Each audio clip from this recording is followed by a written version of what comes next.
नमस्कार। सामुद्रिक विज्ञान के इस अंक में एक बार पुनः आपका स्वागत है। दोस्तों, मैं हूं भास्करानंद डोभाल और आप देख रहे हैं हस्तरेखा का ये अंक अपने ही पसंदीदा YouTube के चैनल गो ब्लॉग्स में। एक सुंदर सी मेल हथेली, आप बालक हैं और आपकी रियल हथेली मेरे सामने विवेचना के लिए आ रखी है। थोड़ा ध्यान से देखिएगा। यहाँ पे देखेंगे तो ये आपकी जो है इस प्रकार से आपकी हृदय रेखा है और इसमें एक विष्णु का तिलक बन रहा है। मानी शुरू से ही आपकी हथेली कह रही है कि जातक बहुत ज़्यादा भाग्यशाली है। एक अच्छा भाग्य लेके जातक ने जन्म लिया है, ठीक है ना। और ये स्पष्ट तरीके से बता रहा है आपके हाथ की ये लकीर कि आपके जो पंच तत्व हैं, जिन्हें हम पंच महाभूत कहते हैं, जिससे शरीर बना हुआ है, 5 एलिमेंट, जो आपके शरीर में 5 ज्ञान इंद्रियां हैं, 5 कर्म इंद्रियां हैं, 8 चक्र हैं, 9 द्वार हैं और 5 महाकोश हैं। इनके अनुसार देखें तो भगवान विष्णु जो सुप्रीम पावर है, जीव मात्र की जो है उदर पूर्ति करते हैं, जो वास्तव में भगवान है। आप चाहे श्री कृष्ण की पूजा करो, चाहे राम की पूजा करो, चाहे नरसिंह भगवान की पूजा करो, लेकिन किसी की भी कर सकते हैं, सब विष्णु के ही रूप है। तो आपके जो वास्तव में जो इष्ट है वो भगवान विष्णु है। और जितनी ज़्यादा आपका समर्पण रहेगा जीवन में, निश्चित तौर पे उतनी दिव्यता और उतनी भव्यता की आप प्राप्ति करेंगे। अब कितनी करेंगे ये डिपेंड करता है, आपका समर्पण कैसा है इसके ऊपर डिपेंड करता है। आप उनसे कितना अर्जन कर सकते हैं इस जीवन में दिव्यता और भव्यता को, ठीक है ना। दूसरा, ये चिन्ह बता रहा है कि कहीं ना कहीं अगर आप अपने जीवन काल में अच्छे कार्य करेंगे और अच्छी राह पर यदि चलेंगे तो किसी भी काम में आपको अवश्य सफलता मिलेगी। आपको हराना आपके विरोधियों के लिए संभव नहीं रहेगा। इसके अलावा आने वाले समय में निश्चित तौर पे समाज में खूब लोकप्रियता और सम्मान भी पाएंगे और अत्यंत भाग्यशाली लोगों में से आपकी गिनती होगी। ये आपका इष्ट बता रहा है। अब यहाँ पे एक और चीज देखिएगा, ये वाला जो पार्ट है, इस पार्ट को, इस भाग को हम कहते हैं जुपिटर का माउंट। और आपकी हृदय रेखा की दोनों शाखाएं इस पे मिली हुई हैं। ये क्या है? इसको देवगुरु बृहस्पति माना गया है। देवताओं का भी जो गुरु हो, गुरु से बड़ा कोई नहीं होता, ये आप भी जानते हैं। तो इसके कारण आपके व्यक्तित्व पे इसका सबसे ज़्यादा प्रभाव पड़ेगा। सबके लिए सोचने वाला व्यक्तित्व रहेगा। अगर वास्तव में आपने पढ़ने लिखने में और चीज़ों को समझने में ध्यान दिया तो नॉलेज आपकी बहुत अच्छी रहेगी, बुद्धिमत्ता आपकी बढ़ेगी और तेजस्वी व्यक्तित्व रहेगा।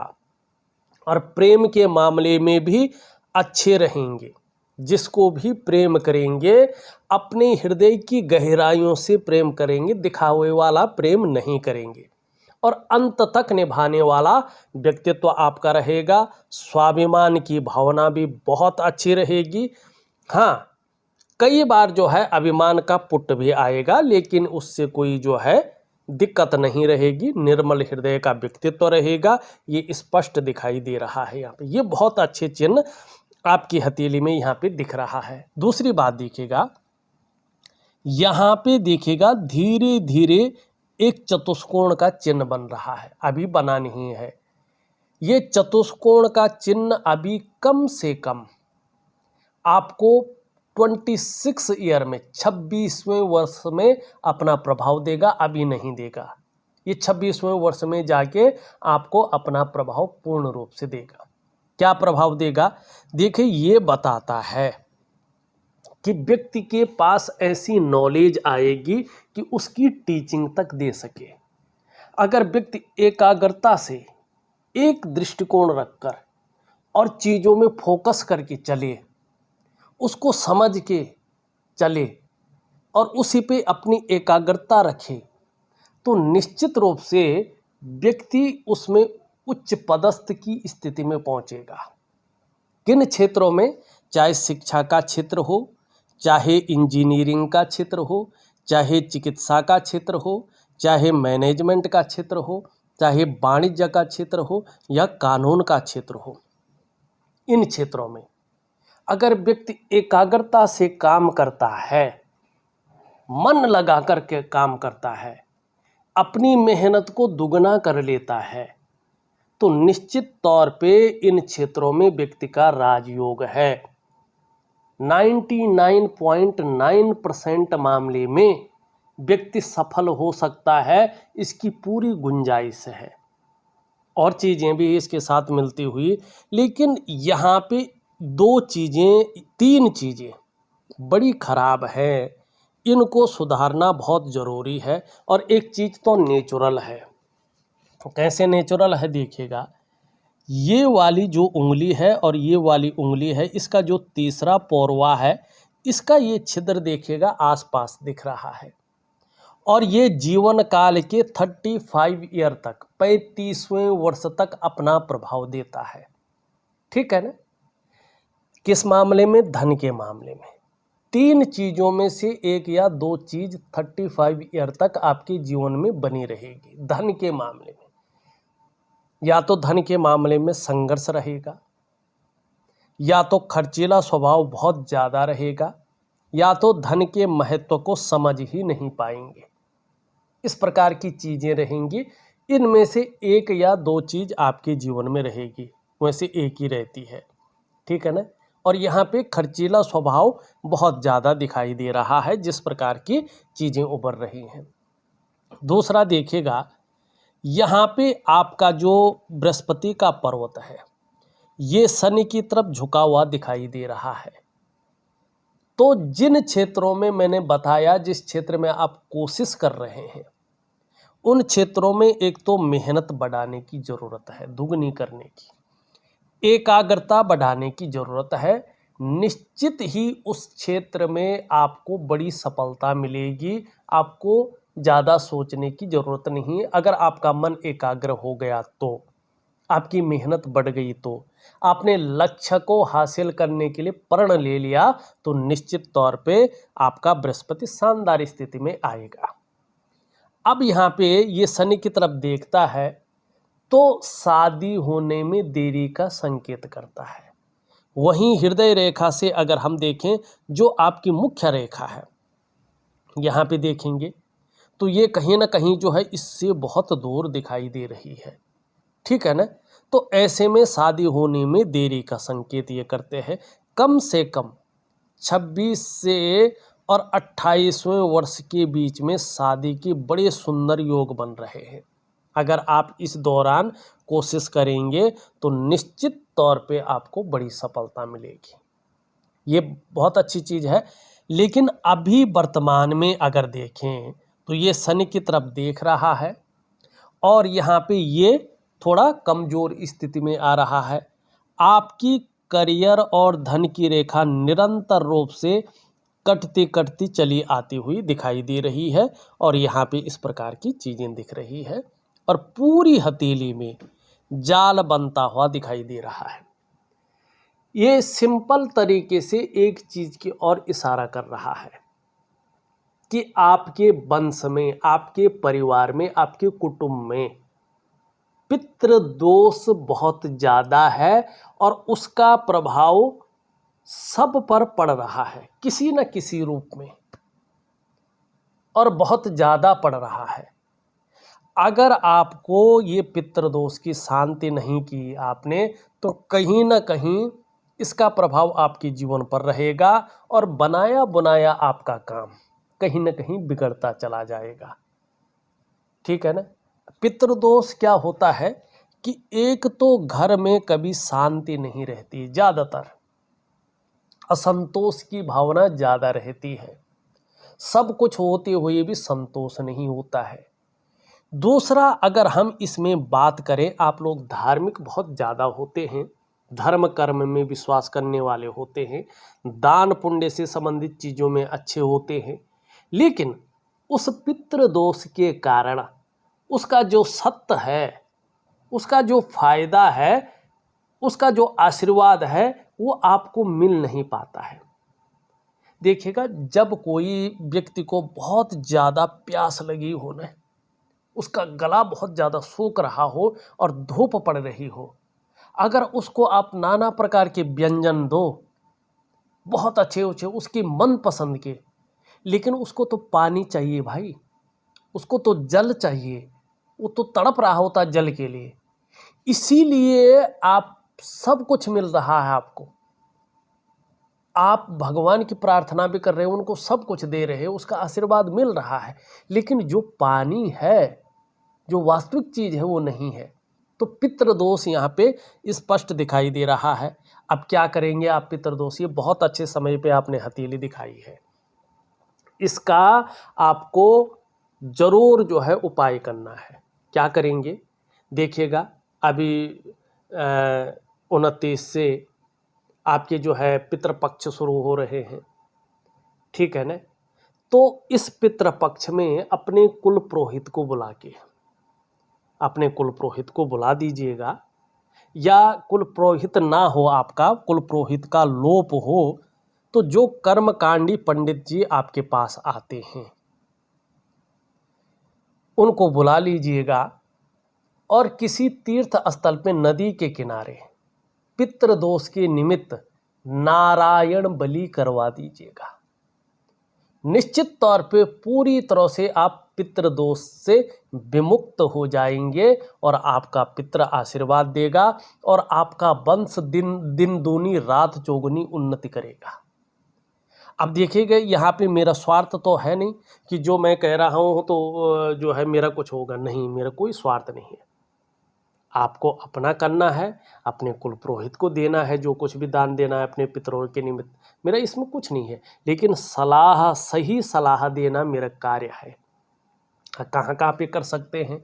जो मेरी नॉलेज है उसके अनुसार, हरिद्वार में जो उत्तराखंड प्रदेश में पड़ता है, वहाँ पे नारायण शिला है, वहाँ पे पितरों के निमित्त पिंड दिए जाते हैं और नारायण बलि की जाती है।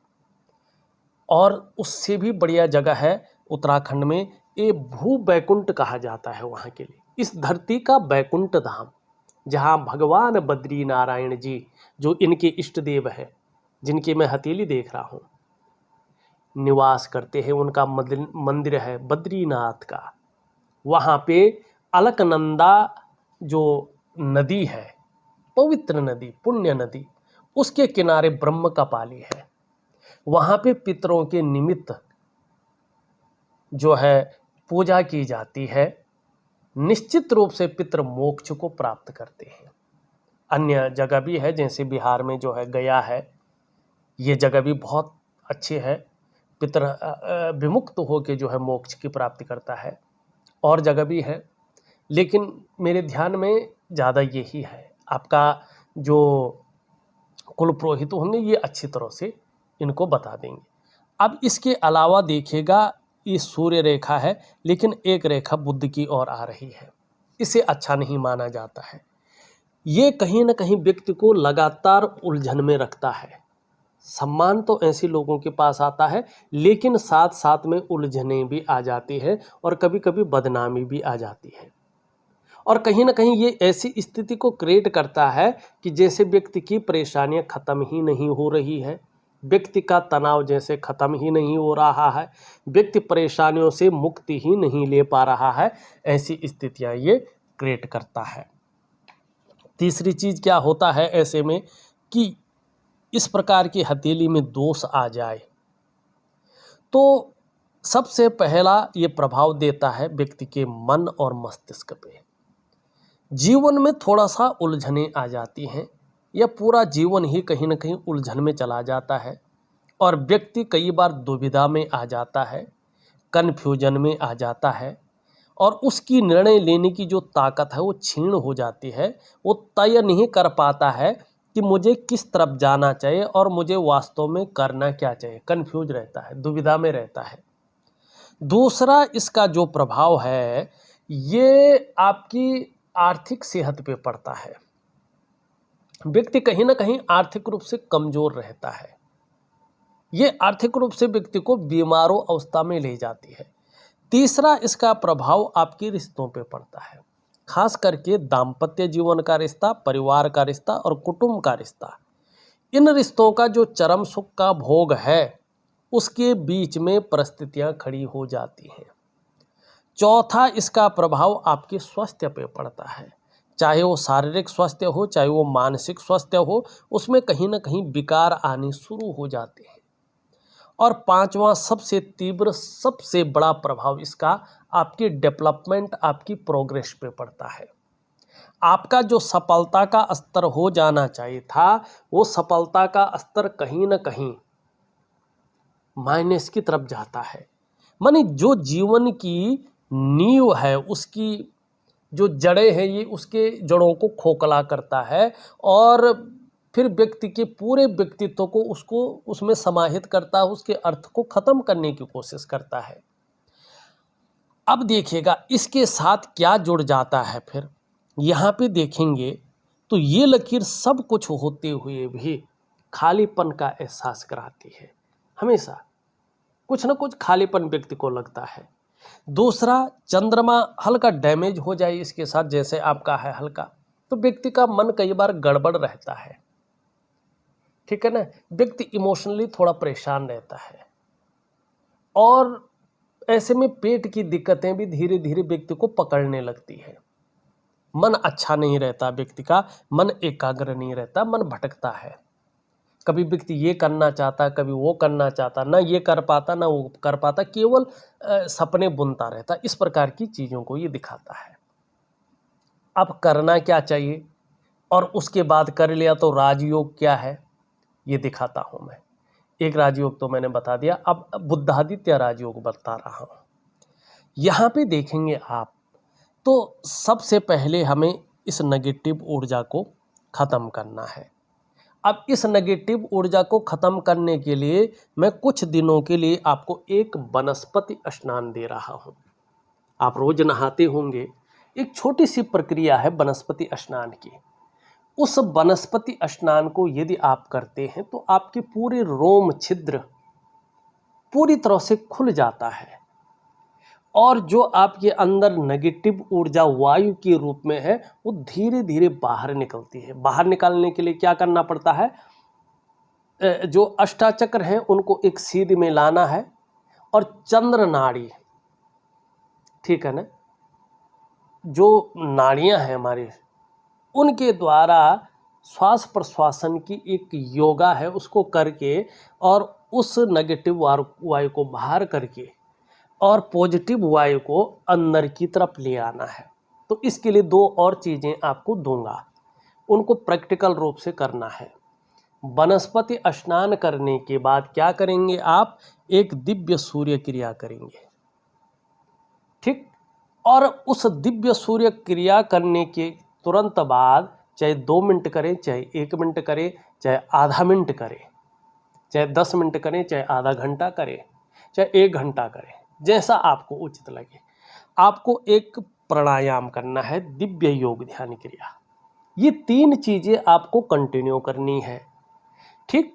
और आपके कुल में आपके चाहे पिता हों, चाहे आपके दादा हों, चाहे आपके ताऊ जी हों, पितृदोष का निवारण करना है, वो उनका काम है। लेकिन आपको स्नान करना है, दिव्य सूर्य क्रिया करनी है, दिव्य योग ध्यान क्रिया करनी है और अपनी मेहनत को दोगुना कर लेना है, एकाग्रता को बढ़ाना है, एक लक्ष्य लेके आगे को चलना है कि मैंने वही करना है और इसी चीज़ में मैंने सफल होना है, ठीक है। अब एक राजयोग है आपके जीवन में, क्या बना रहा है, या तो सरकारी नौकरी या इससे संबंधित क्षेत्रों में कार्य करने वाले होंगे। अगर 1% या 5% उन क्षेत्रों में न जा पाए तो फिर आप जो है व्यापार में जाएंगे। व्यापार में अपनी पहचान बनाएंगे, उत्कृष्टता हासिल करेंगे और व्यापार के कारण ही जाने जाएंगे। ये आपकी हथेली में है। और व्यापार जो परंपरागत चला आ रहा है उसी को अगर आप अपना लें तो आपको बहुत ज़्यादा फायदा होगा। सॉरी। अब वो कैसा बन रहा है उसको दिखाऊं भी तो सही, नहीं तो आप कहेंगे ये तो हाथ देखिए वैसे ही बता रहा। नहीं, ये बुध है और ये आदित्य है। इन्हीं दो ग्रहों के अनुसार बुधादित्य नेचुरल तरीके से योग बन रहा है, सबसे बड़ा योग। और इसमें अहम भूमिका निभाता है आपका बृहस्पति। लेकिन एक चीज ध्यान दे, यहाँ पे सूर्य अच्छा नहीं है, आदित्य अच्छे भाव में नहीं है और बृहस्पति कमजोर भाव में है। तो राजयोग का अभी फायदा नहीं मिल पा रहा है और करियर और धन की रेखा भी बहुत अच्छी नहीं है। ठीक, अब ये कैसे अच्छे होंगे? दिव्य सूर्य क्रिया और दिव्य योग ध्यान क्रिया के द्वारा ये ठीक होंगी। आप कोई पूजा पाठ करने की आवश्यकता नहीं है। अब कैसे बन रहा है योग देखिएगा। ये उंगली पूरी तरह से झुकी हुई है, कर्व ले रही है और रिंग फिंगर की तरफ बुध की उंगली। तो धन कमाने की ललक बहुत ज़्यादा रहेगी, ये बहुत अच्छी चीज़ है।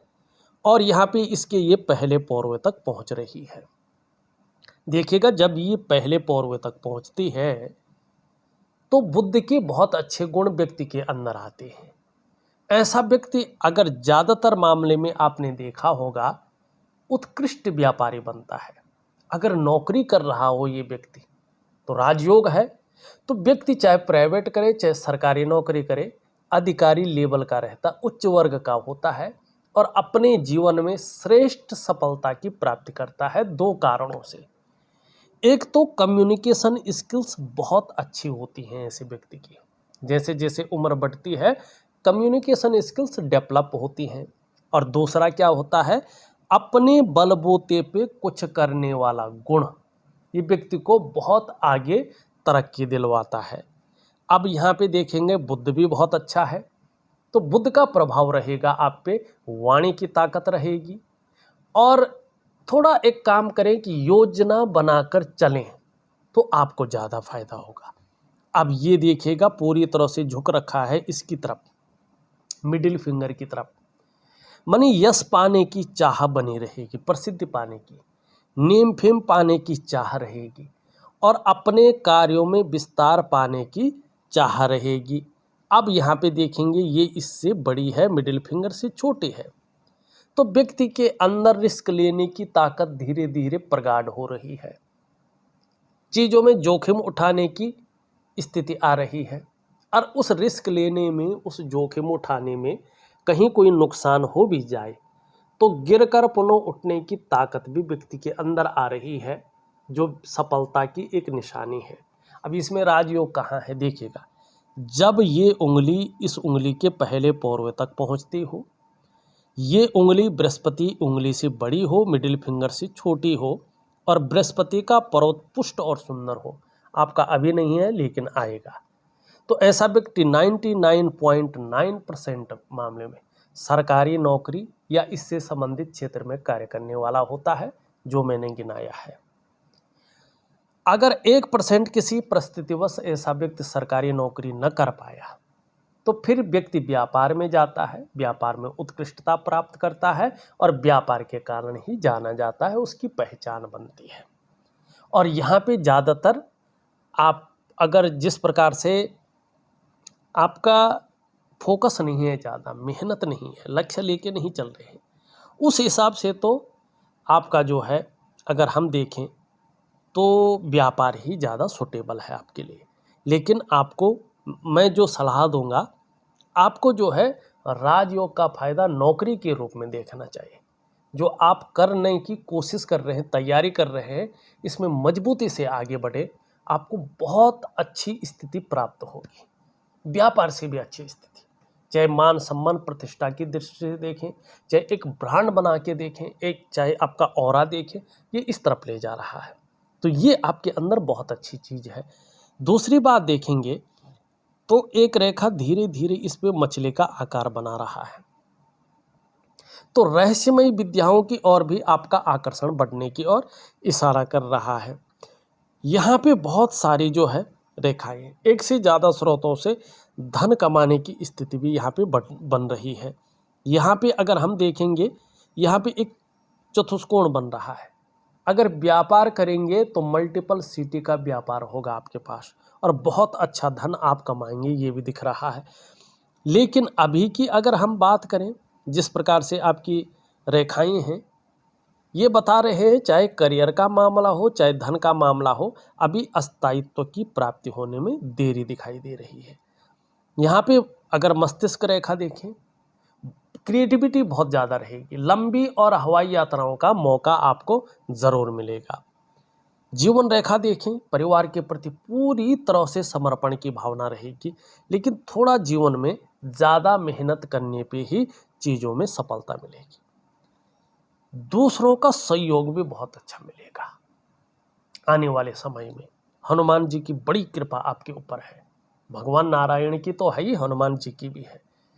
और कोई काम नहीं रुकेगा, कहीं ना कहीं से व्यवस्थाएं हो जाएंगी, आपका काम चल जाएगा, ये दिख रहा है। एक सुखद जीवन जीने की चाह रहेगी और सुखद जीवन जीने के लिए प्रयत्नशील व्यक्तित्व रहेगा। आने वाले समय में अगर देखा जाए, कार्य के प्रति जुझारूपन रहेगा। जिस कार्य को हाथ में ले लेंगे, जब तक पूरा नहीं होता तब तक छोड़ेंगे नहीं। घूमने फिरने का बहुत ज़्यादा शौकीन रहेंगे। अपने को मेंटेन रखना, अपनी पर्सनालिटी पर ध्यान देना, अपने को सज संवार कर रखना, ये चीज़ें ज़्यादा रहेंगी। नई चीज़ों के प्रति भी बहुत ज़्यादा रुझान बन जाएगा, चाहे नए प्रकार का फैशन है, नए प्रकार के कपड़े हैं, मार्केट में नई प्रकार की चीज़ें हैं, और भौतिक सुख सुविधाओं की तरफ भी बहुत ज़्यादा आकर्षण रहेगा, खासकर लग्जरी जीवन और अल्ट्रा लग्जरी जीवन, चकाचौंध की तरफ। लेकिन अभी की अगर बात करें तो यहाँ पे जाल है, तो इन चीज़ों में ये कमी दिखा रहा है। निम्न मंगल उच्च मंगल अच्छी स्थिति में है, तो पराक्रम बहुत अच्छा रहेगा और एनर्जेटिक स्वभाव बना रहेगा, इसकी हमने बात कर ली है। शनि भी अच्छा है, लेकिन सुबह उठने में आलस्य बहुत ज़्यादा कर सकते हैं, इसको त्यागना होगा। सूर्य की स्थिति के लिए मैं दिव्य सूर्य क्रिया दे रहा हूँ। बुध की स्थिति मैंने बता दी है। चंद्रमा हल्का कमज़ोर है, इसके लिए हल्के उपाय दे रहा हूँ। देखा जाए तो मैंने आपकी हथेली का पूरा विश्लेषण करके आपको बता दिया है। उपाय में विधिवत तरीके से लिख करके और ऑडियो के माध्यम से भेज रहा हूँ, आप करने की कोशिश करें, निश्चित रूप से आपको अच्छे परिणाम मिलेंगे। इस वीडियो में बस इतना ही। एक नई वीडियो के साथ पुनः उपस्थित होऊंगा, तब तक के लिए नमस्कार।